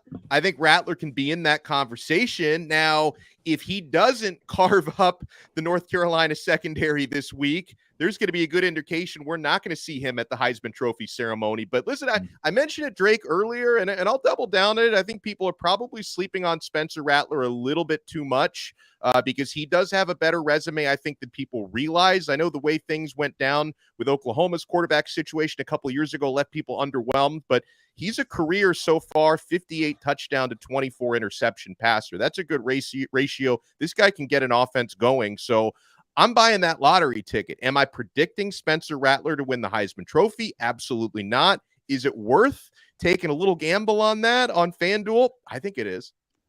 Yeah, Kenton, obviously South Carolina is going to win the stupid games on the schedule, the Furmans that every SEC, the Jacksonville States that every SEC team loves to play. But I also think they might sneak up on a Texas A&M, on a Clemson again. They get Georgia and Tennessee. I don't think this is a very good team, but they at least make things interesting. I do agree that they make things interesting. And again, I'm very concerned about South Carolina's defensive front. Anytime you find yourself saying you're concerned about an SEC team's defensive front, you're not looking at a great situation. However, they could be a track meet on turf type team. Now, that doesn't work out in the SEC because you're going to run into one or two defenses where that just ain't going to get it done, son. Right. You're going to have to put your hand in there, put on your big boy britches and stop somebody. That's just the reality. But we're not talking about Spencer Rattler going to the playoffs. We're not talking about South Carolina going to the playoffs. We're not talking about Beamer coaching these guys up to go 15-0. We're talking about, could Spencer get to New York? Absolutely. There's definitely a chance that happens. And I'm going to tell you, there's one guy actually two guys that are kind of unproven commodities, kind of household names to South Carolina. They're big to them that everybody in the country will probably know by the end of the year, especially if Spencer gets to New York. Nick Harbor, also known as Nichols Harbor, and DeCarrion Joyner. Let me tell you something. Those two are – Nick Harbor is a freak of nature. 6'5", 240, runs like, I want to say, what was it, a 10.9 or 10.6 or something like that in 100? Insane. Like, think of Calvin Johnson in the NFL in college. Like, that's the type of athlete that you're looking at there. And Joyner, he does it all. The man is the modern day Cordell Stewart. He's played quarterback, running back, receiver. You name it, he's lined up somewhere on that offensive side of the ball as a skill position for South Carolina. If he can lock in on one position and truly lock down his playmaking abilities to just that receiver position and complement Juice Wells, this could be a special year for Spencer. Reminds me of like a Robert Griffin III, how that team, I think they won the Alamo Bowl at Baylor. Yep. It wasn't a national contender, but the guy lit up the stat sheet so much that you couldn't go without giving him the trophy. That's how Spencer Rattler could backdoor his way to New York this season. And remember, a lot like RG3, Baylor did what the year that they won Heisman? They beat Texas for the first time in like so long. Yep. South Carolina could beat Clemson back to back for the first time in however long, and that would be the narrative. That would be hey, Spencer's in this team. May not have been great, but they won the Palmetto Bowl. You say what you want about them. They beat one of the best teams in the nation with that. Yeah. That's Alex Dono, Locked On Canes. Kenton Gibbs, Locked On ACC. Drake Toll here from Locked On Big 12. This is Locked On College Football Kickoff live every Friday, 11 to 1, as we roll through the 12 o'clock hour here, guys. Coming up next is Conference Confidential. We'll take you to the Big 12, the SEC, HBCU as well. But first, Dono. Guys, Game Time is the place for last-minute ticket deals. I know that can be a stressful experience. You're on some of these websites and you're not sure if you're getting a good deal. You're always getting the best deal at Game Time, and they're going to guarantee it. They've got flash deals and last-minute tickets. I've seen some pretty big teams playing this weekend. You can get tickets for under $10, guys. Forget planning months in advance. Game Time has deals on tickets right up to the day of the event. Those flash deals on football, basketball, baseball, concerts, comedy, theater, and more are absolutely amazing. And folks, the Game Time guarantee means you'll always get the best price. If you find tickets in the same section and row for less, Game Time will credit you 110% of the difference. Download the Game Time app, create an account, and use code Locked On College for $20 off your first purchase. Terms apply. Again, create an account and redeem code Locked On College for $20 off. Download Game Time today. Last minute tickets, lowest price, guaranteed. All right, fellas, let's take it around the country with another Conference Confidential. Which games, which players, what's the most important this weekend that you should keep an eye on? We look at the SEC, HBCU, and it's me. Oh, that's me in a BYU shirt. Hey, me, take it away.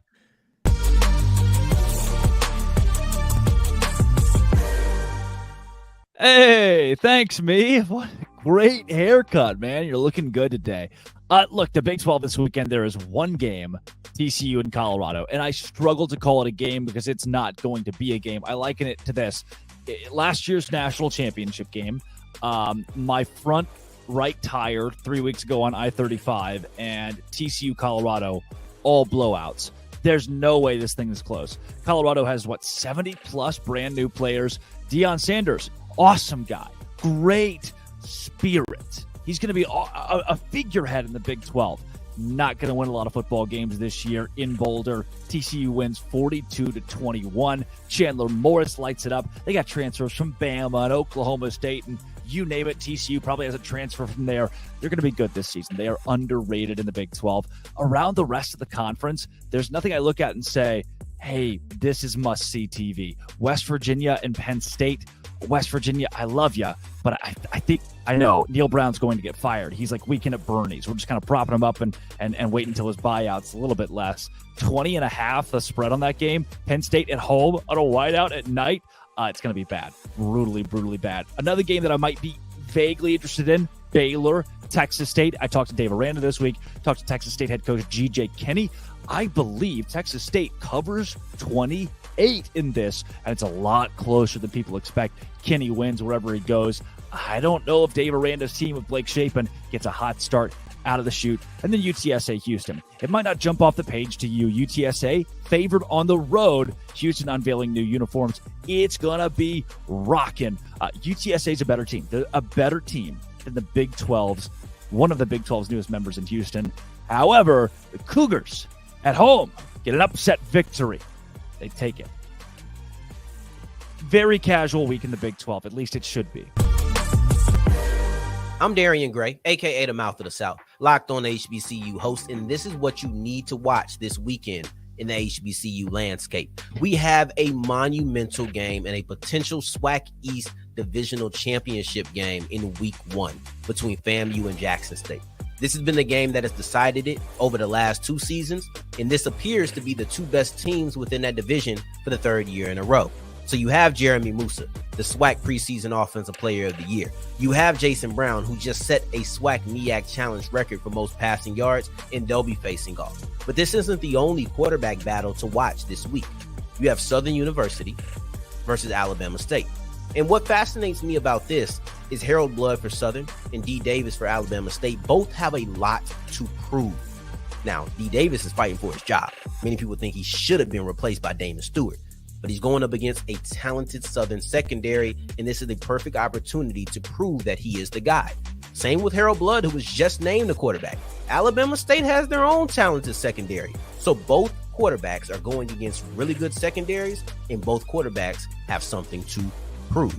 Now, for more on all things HBCU, you can check out Locked On HBCU every single day, Monday through Friday, your team every day. Chris Gordy here of the Locked On SEC podcast, coming to you from Orlando, Florida, the site of the biggest college football game of the weekend. That's LSU versus Florida State, a battle of 2 top 10 teams. Brian Kelly and company came up short a year ago. They're hoping to get the Seminoles this time around, and they have a loaded roster with Jaden Daniels back at quarterback. He is a Heisman contender, going up against another Heisman contender in Jordan Travis on Florida State's side. But looking around the rest of the SEC, there's some big games as well. South Carolina taking on North Carolina. Drake May, the quarterback at UNC, getting a lot of hype that he might be a top 5 draft pick next year. But a chance for Spencer Rattler to make some noise and Shane Beamer to get a big, another marquee win on his resume early on. Around the rest of the conference, it's all about quarterbacks. It's new quarterbacks in places like Tennessee, where Joe Milton will be taking on Virginia. Devin Leary over Kentucky. They'll get Ball State, but how does Devin Leary look in his first time with the Wildcats? And then, of course, the 2 picks to win the SEC this year, Alabama and Georgia, both replacing quarterbacks with Stetson Bennett and Bryce Young now in the NFL. What's it going to look like with Alabama? We hear Jalen Milroe might be the guy. Let's see how he looks against Middle Tennessee. And for Georgia, of course, they're just trying to get themselves right. They have about a dozen guys that are banged up right now. We'll see how healthy they can be in this game, but expect big things out of Carson Beck. He's my dark horse Heisman contender.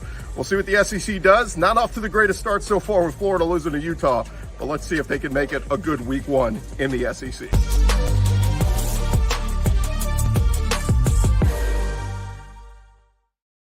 Wow, Gordy at Epcot and filming it on his Apple Watch. What a guy, multi-talented. And he picks Carson Beck to win the Heisman Trophy, a dark horse. Dono, no chance in hell.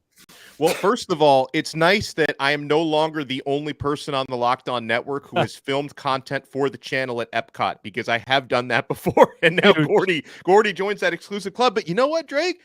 I don't think the Carson Beck shout out is crazy, because listen, man, I know the Heisman is an individual award, but let's not pretend supporting cast don't have a lot to do with that. And Georgia is absolutely stacked at every position on both sides of the football. So Carson Beck for Heisman, it may not be that crazy. And I got to tell you, man, if we're talking Heisman dark horses, and Kenton might think I'm crazy for this one, or he might agree, I don't know, but I'm not sleeping on Cade Klubnik at Clemson either, because again, I think he has shown some signs situationally. I don't think he was put in the best situations a season ago. He's got a really good supporting cast with the Clemson Tigers. So there's some other players I'm looking at that can get into that conversation in New York. Kenton, I saw an article today from a Georgia source that said Carson Beck could have been our starting quarterback the entire time. And I just, the hype at Georgia, is it founded? I'll tell you this. Okay, like Dono said, the supporting cast is going to be there. They're going to be phenomenal. They're going to be great. They're going to make Carson Beck look like Stetson Bennett on steroids. He'll look amazing. We saw what Stetson Bennett looked like when he wasn't surrounded by the best players on the field in the NFL here in the preseason. We saw it. We saw it with both 2 eyes. In the words of Tyler Perry, we synced it. It. Didn't look great. So Carson Beck is the hype warranted around him. I don't feel comfortable one way or another castigating a judgment on this young man, but I will say, if he is as good as the hype warrants, then yeah, let's go ahead and hand him the Heisman now. because that means that my prediction about Notre Dame being closer to a national championship than Georgia would be incredibly wrong. And they're going to be the first team to three-peat in nearly a century.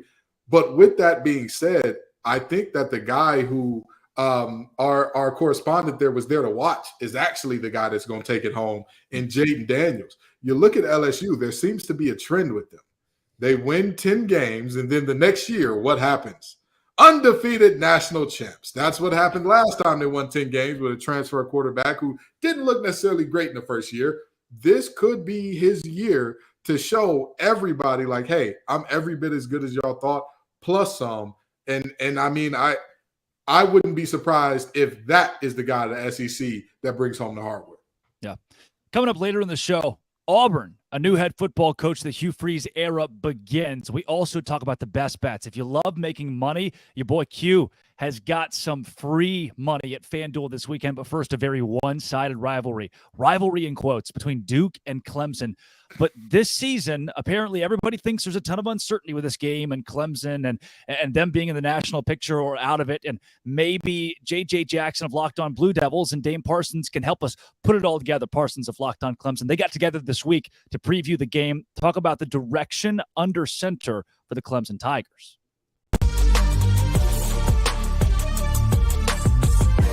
What in the world's happening at the quarterback spot? You go from Deshaun Watson, followed by Trevor Lawrence. Their quarterback is always in the eyes of the entire country. We're really excited as college football fans for what DJ Uiagalelei could do. And then next thing you know, we've got a young Cade Klubnik who takes over and really catches people by storm as he gets set for like the first full season where it's his football team. He's the guy at quarterback.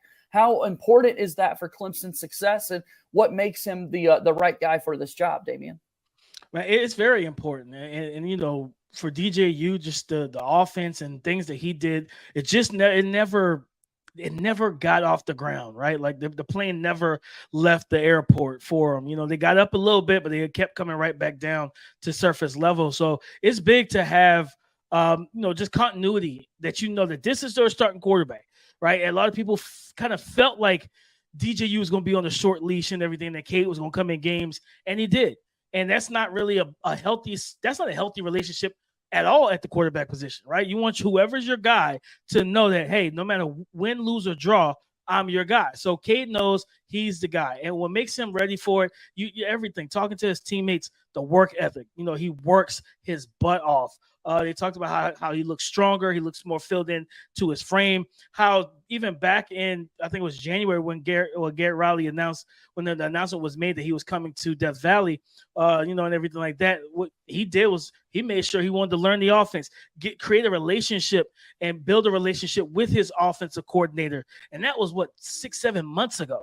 So having that type of mindset, that attitude, that maturity, right? And just talking about how he has the pulse of this offense down packed, where this young man is ready to go. He's a leader for these guys as well. So he already, and then he's a dual threat athlete. At the quarterback position, he has a track background. I think it was 200 4x4 and everything like that. Like, this young man can roll with his legs and being able to make plays, trust his offensive line. So, and this offensive line is very amped to get going. I've talked to some of them. They're really amped. They're really ready to go. So that's what makes Cade just ready for this job and ready for this role. Is just simple, man. He's putting in the work and he's ready to go.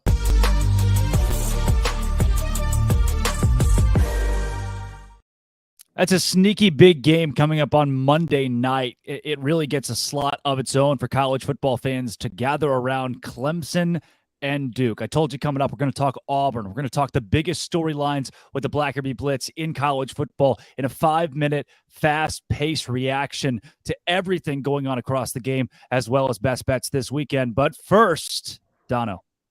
LinkedIn Jobs, my friends. If you're a small business owner, every new potential hire can feel like a high-stakes wager. You want to be 100% certain that you have access to the best qualified candidates available, and that's why you have to check out LinkedIn Jobs. LinkedIn Jobs helps you find the right people for your team faster and for free. And folks, I know it works. I have gotten jobs through LinkedIn Jobs. I know small business owners who have filled vacancies. You add your job and the purple hashtag hiring frame to your LinkedIn profile, and spread that word that you're hiring. People will see it. And then simple tools like screening questions make it easy to focus on candidates with just the right skills and experience so you can quickly prioritize who you'd like to interview and hire. And that's why small businesses rate LinkedIn Jobs #1 in delivering quality hires versus the leading competitors. LinkedIn Jobs helps you find the qualified candidates you want to talk to faster. Post your job for free at linkedin.com/lockedoncollege. That's linkedin.com/lockedoncollege to post your job for free. Terms and conditions apply. We are mowing through the 12 o'clock hour here, and the biggest game of the weekend. We've already talked to Caroline Fenton of Locked On LSU. Now, how about Locked On Seminoles? It's Brian Smith joining the show live. Brian, you get the biggest game. You get the spotlight this week on Sunday, and Caroline Fenton, the LSU host, already picked your Noles to win the game. Do you agree? I do, and we probably agree for the same reason, and that's Mason Smith not playing, and LSU's corners, we're not sure. They moved a safety to corner a week or so before the game. That makes me nervous for any team. It doesn't have to be Florida State, LSU, or anybody.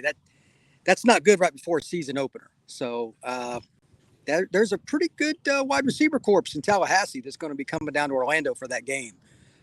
I'm not saying they don't have talent, but when you don't have chemistry at corner, even one bust can be the reason the team loses a game. It happens all the time. And Brian, exactly what you're saying there is why my logic tells me LSU can and probably should win this game, but my gut is telling me Florida State's going to pull it off, because when you're talking about Johnny Wilson at 6'7" in that receiving core, Keon Coleman was a huge addition in the transfer portal, and Jordan Travis, that's another one. We've talked about a bunch of Heisman hopefuls already on this episode. That's another one that people are looking at in Jordan Travis at FSU. So how do you see that matchup playing out? And do you think that Florida State's passing game versus LSU secondary, is that the key to this game? I think it's the second key, but I still think, like, for both teams, the team that can run the football on the interior and bring up the safeties, that never really changes at any level of football. There's a certain guy on this panel that played a little D-line in his day, and I'm sure that he didn't like it when the other team could run the ball, because then you can't just tee off and rush the pass. It's not rocket science. You can do two things. You can run or you can pass. If you're only a one-dimensional team, the D linemen eat. So the team that runs the ball on the interior, and both offensive lines are tremendous for both squads. There's some NFL ball players there. Will probably have an advantage, but at the same time, again, LSU secondary is a little more vulnerable, at least on paper. So again, I think there will be at least one play. Wilson is the most likely. He's listed at 237 pounds by their depth chart, by the way. That's incredible for a quote-unquote wide receiver. There are tight ends, flex tight ends listed at less. I mean, that literally. So it's pretty interesting. I think they're going to take shots to him in the red zone. They're going to probably a flea flicker, a rollout, whatever. He's going to get a few vertical opportunities. I'm glad that you mentioned that, Brian. And I'm not wearing maroon to root for Florida State here. We just happen to have on the same color, brother. But I see. You're absolutely right about the stop the run and have some fun mentality that all of us defensive linemen have. But I want to talk about one thing that I think is very interesting in this game. Last year, Jared Verse had his breakout game here. He made his money in this game against one of the better offensive lines in the nation. Do you think that LSU will be looking for some revenge up front at least and saying, we're not going to get manhandled like we did last year? Because that 5, he wasn't just a problem. He was the problem for LSU all night. Well, two things there. Number one, he is a dude. There's no question. How he ended up at Albany out of high school, I have no idea. But that's where he was before he transferred to the Noles. Second, both the FSU's offensive tackles were true freshmen last year. Yeah. I don't care what level you're playing at. True freshman and offensive tackle, again, that's Nervousville. I'm sure when you saw offensive lineman depth charts when you were at NC State and you saw a freshman, what did you say? Oh, well, look at my chops. We're going to have some fun. We're going to have some fun here. This is going to be good. But both those guys are sophomores and have physical traits that translate to the National Football League. I'm sure they're going to chip him. I'm sure they're going to do different things. But also, Florida State is inevitably going to move him around. He's not going to just line up at the same spot, do the same thing. Special players do special things. Harold Perkins will move around for LSU, too. He's another guy that, he's going to eat some tonight. He's going to play inside linebacker, but I bet they're going to move him. I sure as heck would. So you got to find ways to get Verse loose, stunts, different blitz packages to open him up, whatever it is. I'm gonna just say this. I'm jealous of you. You look like you're living in paradise right now. Hell of a great virtual background there, Brian. Really good virtual background. Listen, it's not. That's the real deal. And so I'm gonna ask you this: if we're talking about the real deal, they're saying that this Florida State secondary is gonna be it. Jaden Daniels and company are gonna want to tear this thing apart. That is gonna be a big part of what LSU wants to do. We know Brian Kelly is gonna want to run the ball, but ultimately, it's a quarterback's game. We know that that's what football is turned into. Do you think that I'm missing the name, Fentrell Cypress and company get it done on the back end, or will this be a track meet on grass? I think it's the latter. I think they'll make some plays, but Malik Neighbors for LSU, that is a national football player in waiting. Yeah. The only reason he's not there already, he's not 3 years removed from the national or from high school. Right. You're going to have plays where he does his thing. The question is, can they get Mason Taylor the ball? Obviously, he's a very big-time player. He was the guy that caught the 2-point conversion against Bama, et cetera. They're going to have to move it around a little, but at the end of the day, it's Malik Neighbors for them. And they also have a couple other guys that were highly recruited. Let's see, Brian Thomas in particular. He was a big-time player. He's a big-bodied kid. If I'm FSU, I'm worried about him because he's 6'4". Kind of like Johnny, those up-top plays when you get in the red zone, look, man, on the outside, you can't, you can only put so many guys out there. That would be my concern. I've got the Noles winning 41-38 to put the perspective. Wow. I don't think it's going to be a defensive game. All right. Yeah, Florida State last year, number 21 scoring defense in the country, number 15 total defense, but the LSU offense is that high-powered. Brian, thanks for joining the show and giving us your take on LSU and Florida State this weekend. Thank you, sir. Y'all have a great day. Yes, sir. You too, Chief. Now, look, there's the rundown, Dono, on this game. If you're at FanDuel.com, are you taking Florida? We've heard so much about Florida State here, but then there's the mighty SEC that people love to scream about. Where do you lean? I still lean to LSU over FSU. And listen, I know that obviously based on the season Florida State just had last year, Mike Norvell is starting to change that narrative. He still has a poor record against ranked opposition. And LSU last year in that season opening matchup, it was mostly self-inflicted wounds why they didn't win that game last year and Florida State was able to hold on. And we saw how much better LSU got as the season goes on. Jaden Daniels, and he mentioned the receivers and Mason Taylor, the tight end, who's going to be a big part of that LSU offense. I'm still leaning to LSU, but the part that I agree about wholeheartedly is high-scoring football game. Because, again, Caroline laid it out with LSU secondary. Brian talked a little bit about it with how Florida State can attack it. I still have nightmares, Drake and Kenton, about what Florida State did to the Miami Hurricanes last year. Basically just scoring points with complete. It was a game I never want to rewatch as long as I live. And, Johnny at 6'7", Keon Coleman, that addition for Michigan State in the transfer portal. So I think a lot of this season for Florida State is going to be, does Jordan Travis find the sort of consistency he was developing late in the year last year? Because he can be such a dual threat weapon. He's been inconsistent at times during his career. So if he can have the type of season that they all want him to have up there in Tallahassee, they can take that team to new heights. I'm still leaning to LSU, but would not surprise me if Florida State can cover that 2.5-point spread or even win outright. Ken, what do you got? One thing that I find super interesting about the game from last year is you could tell that there was a little bit of trying to get guys to buy in to the program still at LSU. Yeah. And Florida State was already beyond that. And that, I think, was ultimately the difference.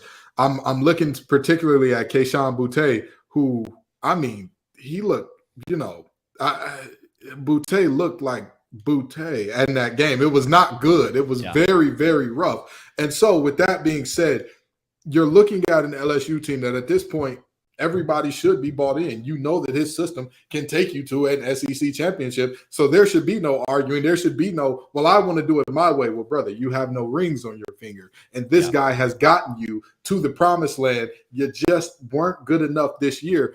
I think that the buying in of the culture and the talent that LSU has with those tackles getting a year older, as Brian Smith talked about, I think LSU gets it done. And I know Florida State fans are going to tell me how I'm disrespecting them and call me everything but a good Christian. I'm all right with that. I'm okay with that because I'm telling you, I wouldn't be mad if Florida State wins this game either. I wouldn't be mad if the announcers are saying, here's Johnny every other play because he's running deep again. But I if I had to put my money on it, I go with LSU. Again, if I was on FanDuel, that's where I'm going. Look, LSU Tigers, the SEC, Brian Kelly had a hell of a first year. They're the team to beat here. I really believe, again, the SEC moniker carries so much that LSU has a leg up in this game. But not so fast. Florida State's absolutely going to beat LSU this weekend, and I will put any amount of money at FanDuel.com. Look, from Jared Verse to Patrick Payton to Gilbert Edmond, this defensive line for Florida State is what I think it's the best in the country. And I get it. LSU's offensive line is not bad by any means, but I wouldn't put them in the top 3 in the SEC, which is daunting in itself. But I think the Florida State defensive line has a way with LSU. And in the end, I have Florida State winning by 14. I have a 2-touchdown victory for Florida State on Sunday. But that all boils down. I'm sorry, but Dono, please keep Drake away from FanDuel because he's betting rusty toes. He's betting the house.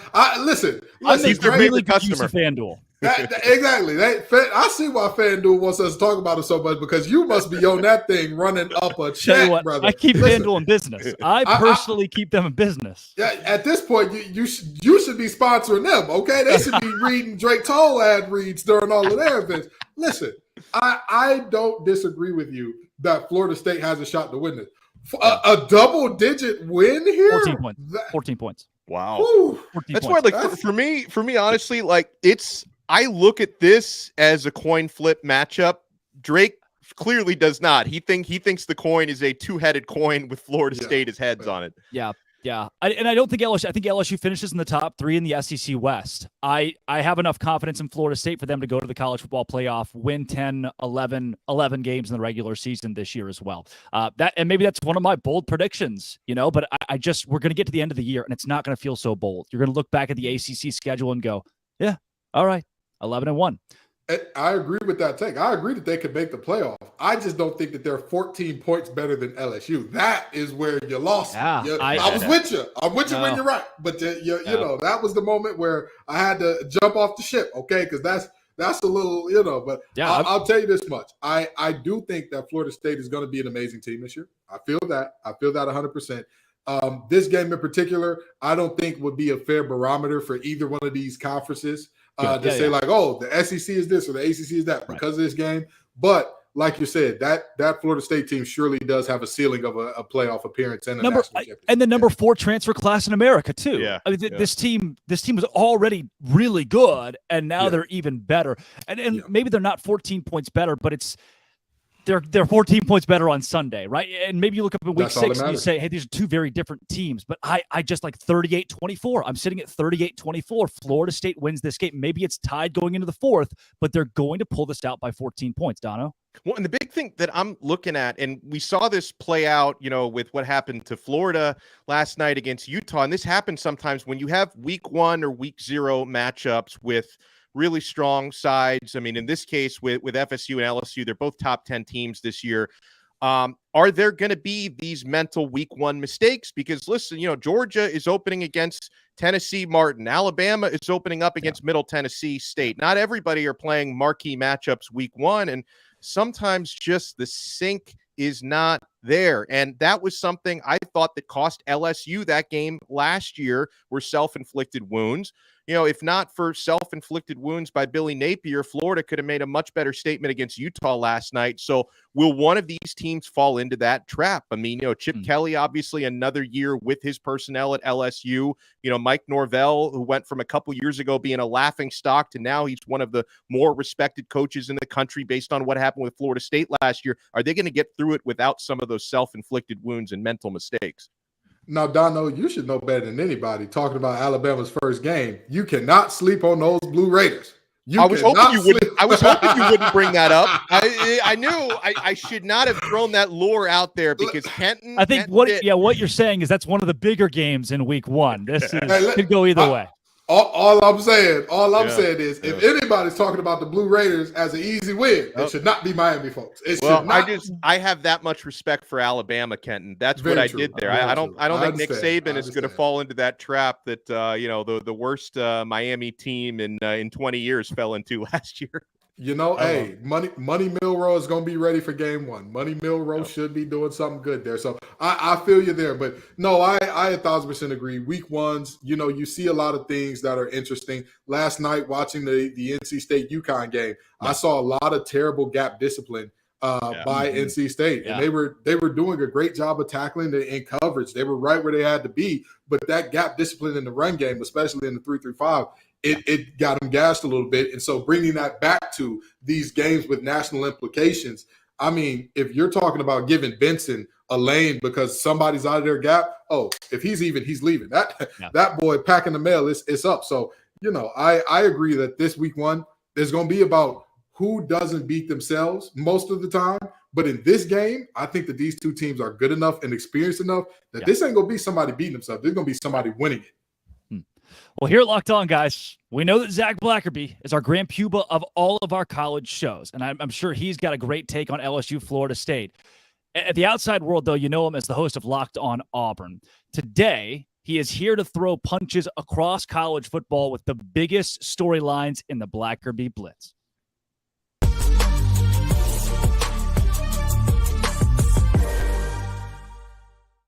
It is the Blackerby Blitz here on Locked On College Football Kickoff Live. We go through the biggest headlines, and Zach Blackerby, host of Locked On Auburn, reacts. New quarterback at Georgia, new quarterback at Ohio State, this Beck kid. The pictures are great. What do you think? I mean, you got some powerhouses, Alabama, too, with new QBs at the helm. What does that change? I don't think it changes anything. And I think when you're a top-tier program in college football, it's kind of fascinating because this isn't like this at any other level of competition, but we've seen Alabama win with subpar quarterback play. Then they started getting good quarterbacks, and then they were even better and unstoppable. And similar things with Georgia. I mean, they were winning before Stetson Bennett was good. Like, let's don't act like Stetson Bennett was always a good quarterback. He kind of grew into it because he was forced to constantly be at the level that all these other Georgia athletes were forcing him to get to. And they kind of drug him up. And by the last year, his 12th year, Drake, of playing college football, all of a sudden he was good. And he's actually doing something in the NFL preseason. Props to him. Yay, Stetson Bennett. And I think Ohio State's the same thing. I mean, just the talent around these guys is so much higher than all the other teams that they're going to play. It's going to come down to the same teams regardless. So I don't think this is a big deal. And look, Locked On SEC host Chris Gordy, he has been waving the flag for Carson Beck to win Heisman. Our friends at FanDuel, the lines, he shows his Carson Beck for Heisman ticket to anyone who asks. So be sure to reach out to Gordy. He'd be happy to show it to you. I love the mention of mediocre quarterbacks winning at Alabama. Blake Coker, I hope you are watching. Zach. Jake Coker. Jake Coker, Wow. Blake Sims. They both won. You fused them together, Drake. And that just proves my point further. Zach, East Carolina, UNLV, and Bowling Green. 3 teams that will play Michigan without Jim Harbaugh on the sideline. Do you think the Wolverines are just shaking? I don't think they care. Jim Harbaugh may like it. Who knows? But like, I know they're getting a lot of flack. Michigan is for this self-imposed punishment, I guess, because it's really a slap on the hand. Because who cares? But one, like, they don't really have a hard 3-game stretch because Michigan plays no one other than Ohio State, and they could lose that game and still make the college football playoff. But also, who cares? Who cares? I mean, the fact that he's having to be punished at all for buying some kids some hot dogs, get out of here with any of this. Let the guy coach. Yeah, they're not going to need him for these 3 games. It's a joke of a suspension, and it's, again, slap on the wrist just to say that we did it. Speaking of doing things to say that we did them, let's go to Arizona State, where the 2-10 Sun Devils this year won't be able to go to a bowl game.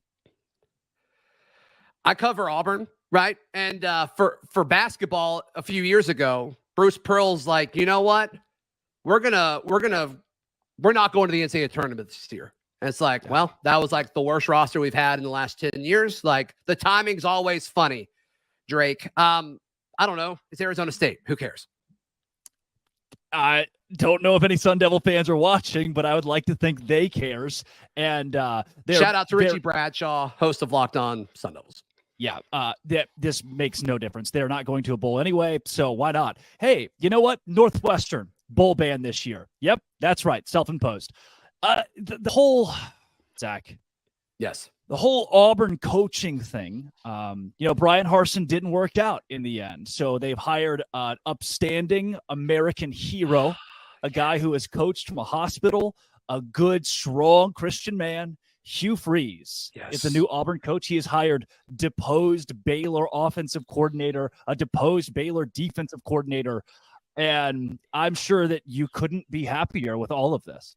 Well, to be fair, last time we got somebody that Baylor didn't want, Auburn won the SEC West with Jarrett Stidham. So I think maybe there's something to that, Drake. No, the potato famine at Auburn is over. The Boise boys, the potato posse, they are no longer with us, and everybody couldn't be happier. I'm actually wearing a jacket right now, and it's very hot in Alabama, but it's freezing throughout the SEC because Hugh Freeze and the Auburn Tigers, they are issuing a freeze warning starting this Saturday when the Auburn Tigers host UMass. Do you think that 5-7 Auburn takes the pity bowl or rejects it before next season? I don't think there's any chance Auburn goes 5-7 this year. 4-8. Zach Blackerby, you heard it here first. No. Locked on Auburn. Oh, you're the 10-2 guy? I'm the 7-5 guy, which I think is a very measured take. Yes. 7-5. Auburn is back. 7-5. That's Zach Blackerby. The Blackerby Blitz.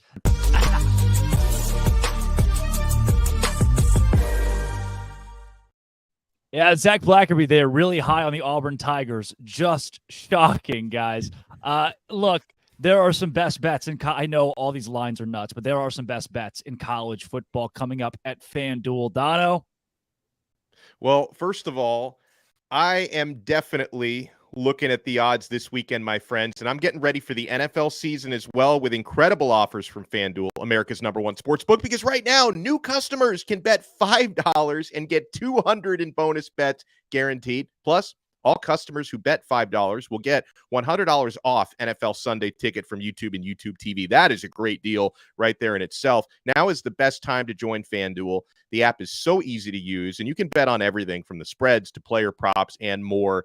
We've been talking about these games all show long, some of these big spreads, some of these small spreads. Take advantage, guys. Visit FanDuel.com/LockedOn and kick off the NFL season with an offer you won't want to miss. FanDuel.com/LockedOn. FanDuel, official partner of the NFL. Yeah, guys, the FanDuel lines for week 1 look difficult. A lot of them are massive, but is one of them too big? Locked On Bets hosts Lee Sterling and your boy Q have a lock. Open it. Lee has the key to the lock of the day. This time we're going to focus in on Penn State versus West Virginia. FanDuel.com line on this one. Penn State minus 20.5 points versus West Virginia. Lee, how you seeing this one? Break it down for us. Yeah, so Penn State, talented team. They got some receivers. They got a couple running backs. And defense front seven is really good. Where they're not so good as quarterback, brand new quarterback. I mean, do you want to lay 3 touchdowns when you're facing a team that is competitive with a brand new quarterback? Also, pretty much a brand new secondary, 4 out of 5 guys left. So I think Penn State, if they find that quarterback, they'll be in good shape, but they might be a tad overrated. 6-0-1 against the spread down the stretch last year. When they played Utah last year in that bowl game, Utah lost their quarterback. Cam Rising went out. As soon as he went out of that game, the game was over. So they were gifted that win here. West Virginia, a couple of things I like. They got this running back named C.J. Donaldson. Watch him, Q, tonight. 6'2", 240. Now, you look at his stats, you're like, oh, he ran for 526 yards last year. Nothing impressive. 8 touchdowns, that's decent. But here's what pops out. 6 yards per carry. He was hurt a bunch last year, even when he played. Missed a couple games, and he was a tight end. He comes from Gulliver Prep in Miami. Saw this kid in high school, play tight end. Thought, oh, this is a nice tight end. But they saw something. They moved him to running back. That's the high school where Sean Taylor played. This kid's a monster. He could have a big game here. Once he gets going in the secondary, almost impossible to bring down, and surprisingly good speed here. Also, Pilford, kid from Kent State named Jashawn Polk, as a kick returner. He might set up some nice field position for him. And West Virginia's defense isn't great. Their pass defense, not good at all, but Penn State's going to run the football.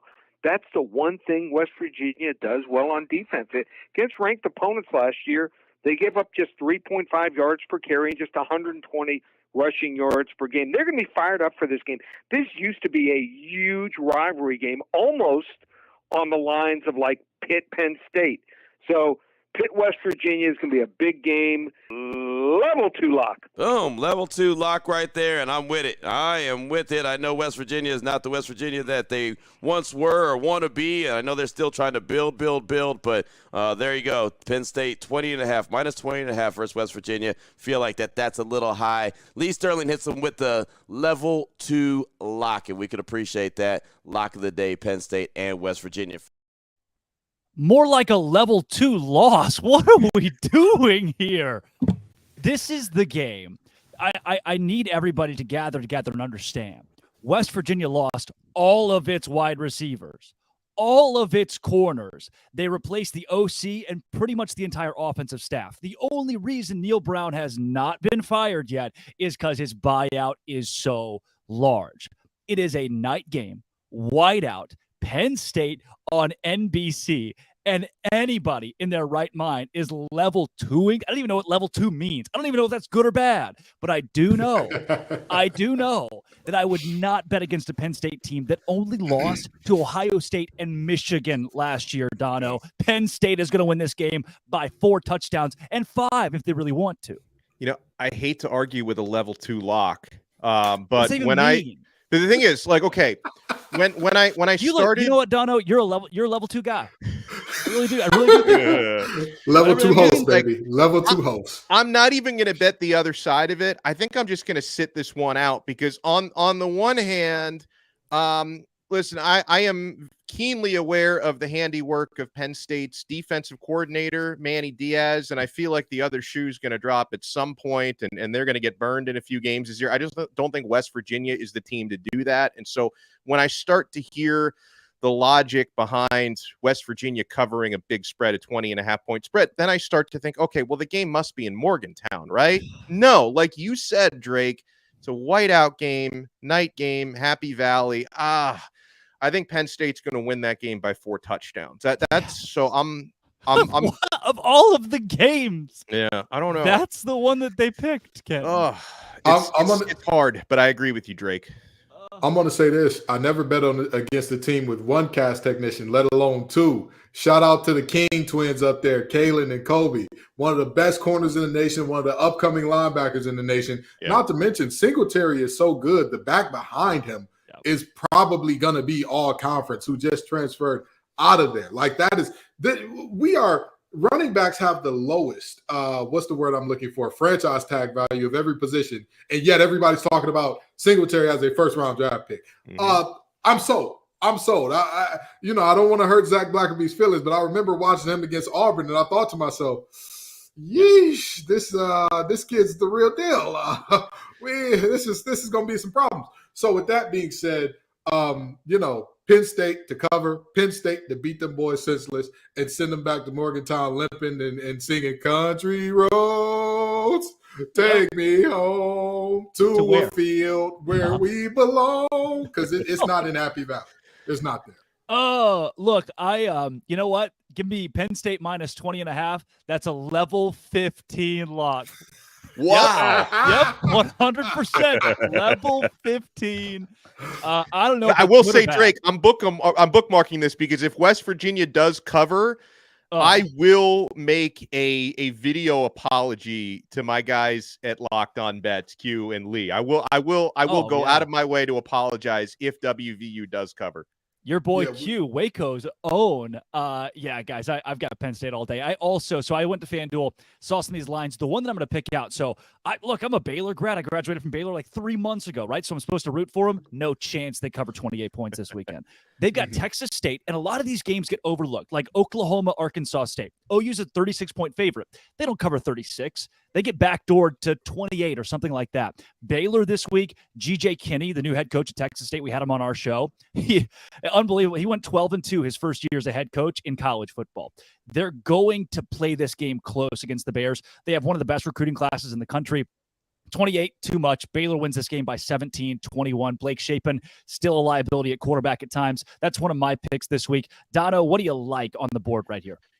I'm going to go back to that North Carolina, South Carolina, because, there are so many of these gigantic spreads scare me a little bit week one when we haven't really seen anybody yet. But I've got a pretty good idea, being an ACC guy, what Drake May and North Carolina bring to the table. I've got a pretty good idea what Spencer Rattler and company in South Carolina bring to the table.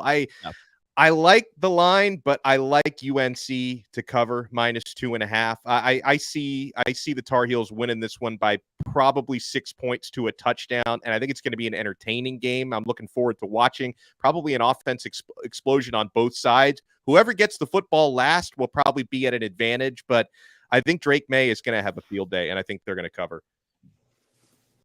Yeah, so in the battle of the orange teams here, in terms of Tennessee and Virginia, last time there was a battle of the orange that Tennessee was involved in, it was in the Orange Bowl, in which they beat Clemson handily. They are going to scold UVA.